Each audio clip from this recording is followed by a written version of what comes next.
please, Robert. Good morning, everyone. Can you hear me? Can Yes. everyone hear me? Okay, Yes. very good. Yeah, it's had a quite early start this morning, so I'm sorry if I'm a bit foggy. Gustav is very kindly going to control my presentation for me because I'm incompetent in charge of Zoom. I'm not really used to computers apart from the time of card input. So I've been asked to talk about bioenergy and the EU LULUCF regulation. I can't help feeling that this has already been covered in some detail by our colleagues at the JRC, and I'm not sure what value I'm adding, but maybe at least this presentation will stimulate some further discussion and maybe clarify some issues. So the next slide, please. So that's a nice complicated slide, isn't it? Why? Why the EU regulation on LULUCF, particularly with regard to forestry, and why was it needed and why was it designed the way it was? Next slide, please. Well, if you take fossil fuels to begin with, what causes emissions in a given year? Well, it's current direct consumption or combustion of the fuel in the year. And then there might be small emissions in addition as a result of supply chain emissions and losses. So if you wanted to claim emissions reductions in the fossil fuel or energy sector, you have to demonstrate that you've changed your current consumption in that year compared to previous years, or it's a small effect, potentially reduce supply chain emissions and losses. So the calculations based on emissions factors and the accounting are simple and fairly easy to follow. Next slide, please. The problem is it's more complicated in the LULUCF sector, and particularly for forestry.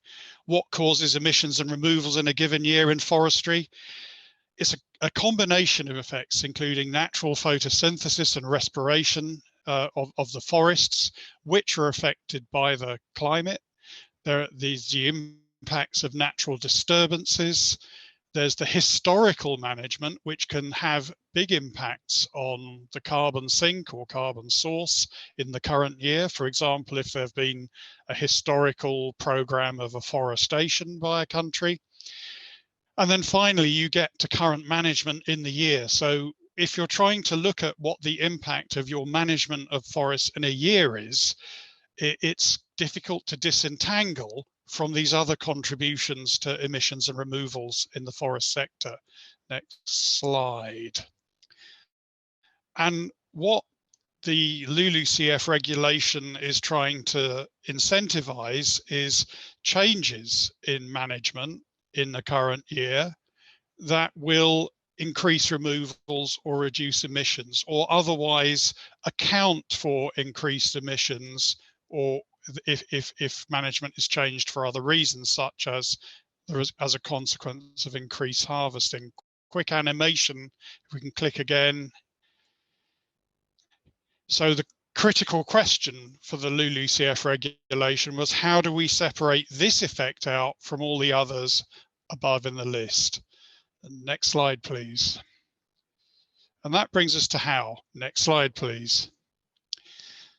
So the way the LULUCF regulation works in terms of accounting is that for afforested land and deforested land, there's essentially simple accounting of removals and emissions. If anyone wants more detail on this, I can suggest reports you can read. In this context, afforested land is what's known in greenhouse gas inventories as land converted to forest land. And that means land that has been converted to forest land is counted as such for 20 years since the time of conversion, after which it's no longer counted as afforested land. It becomes part of managed forest land, and that's a bit of an issue for some countries. A similar approach is adopted for deforested land. And then managed forest land is what's known as forest remaining forest in greenhouse gas inventories. And forest reference level, or FRL accounting, is applied to the managed forest land. And this is relevant to the how that we were talking about earlier. So if we can have the next slide, please.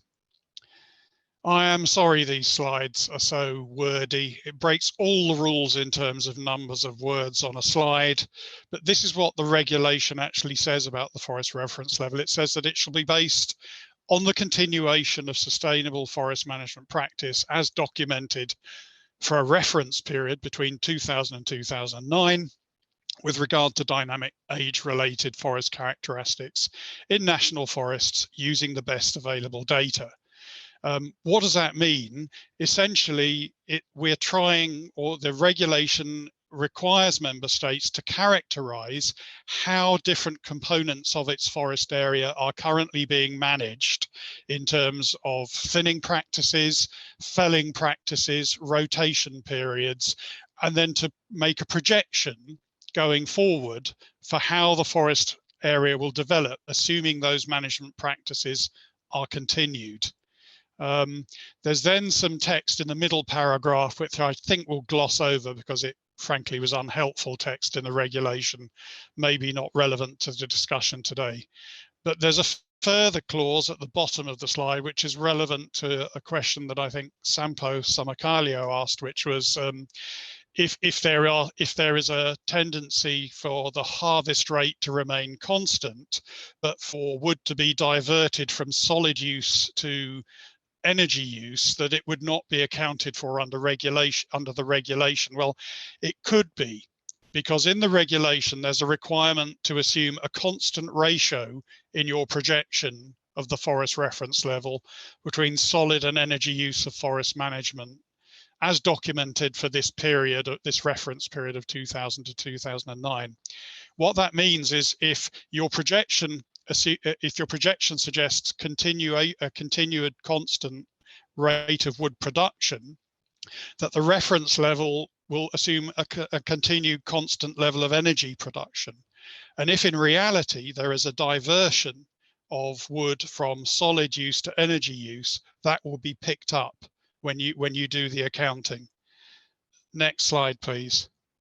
So it's not possible to really go into the technical details of how FRL accounting works here. It would take up the whole meeting. So that's as much as I can really say on it in this presentation. And now I move on to, does it work? Next slide, please. So very quickly, there are some strengths, in my view, in the regulation. It's definitely an improvement.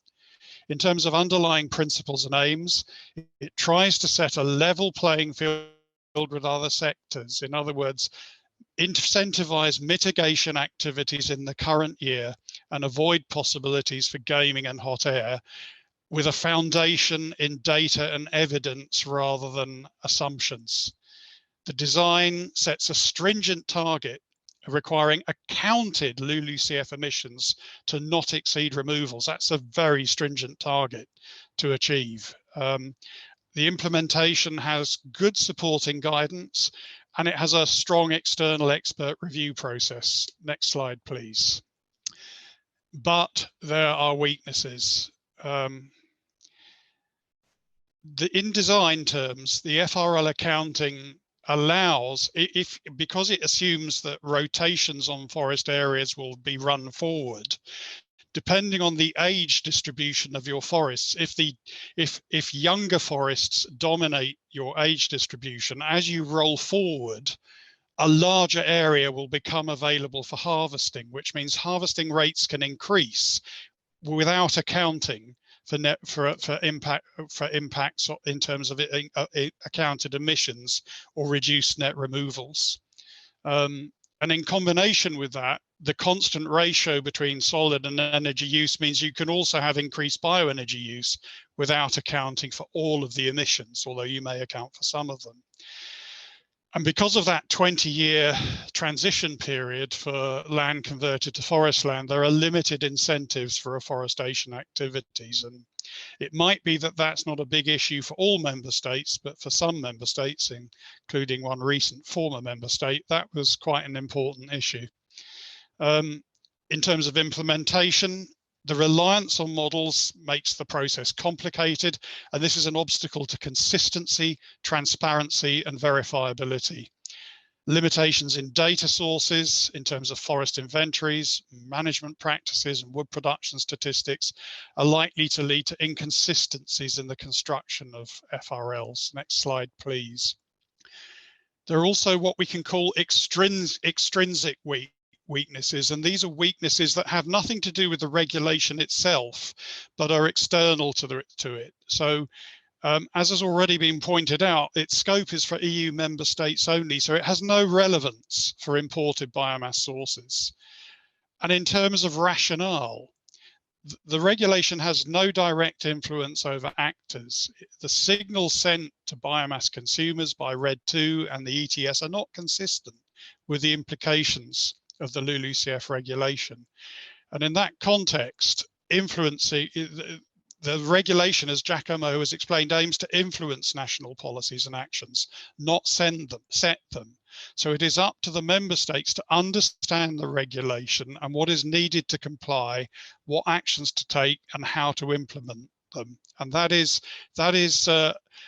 it's not clear that those implications are fully understood by member states in terms of translation into national policies. Next slide, please. So is there room for improvement? And I've only got a few vague suggestions to make here, and this is my last slide, please. So we could make incremental changes. We could simplify the definition of current forest management practice and simply say, well, it's the practice, for example, it's the practice that continues the recent rate of wood production. We could simplify the energy to solid ratio. In other words, just say it's the quantity of energy, biomass produced for energy in recent times. These are simplifications that would be painful, but at least would be understandable and would be precautionary. Alternatively, or in a complementary way, we could strengthen flanking policies, such as stronger sustainability criteria in RED II, and that was touched on by the JRC presentations. There is also the possibility of going back to the drawing board. The case for doing that might be more widely to do with the greater ambition being expressed to meet climate mitigation goals, rather than specifically to do with bioenergy. And I didn't feel it was appropriate to go into that here. So last slide. Thank you. That's the end of my presentation. There are some supplementary slides about different accounting methods that have been employed, but I think I've already spoken for too long, and I apologize for going on too long, everyone.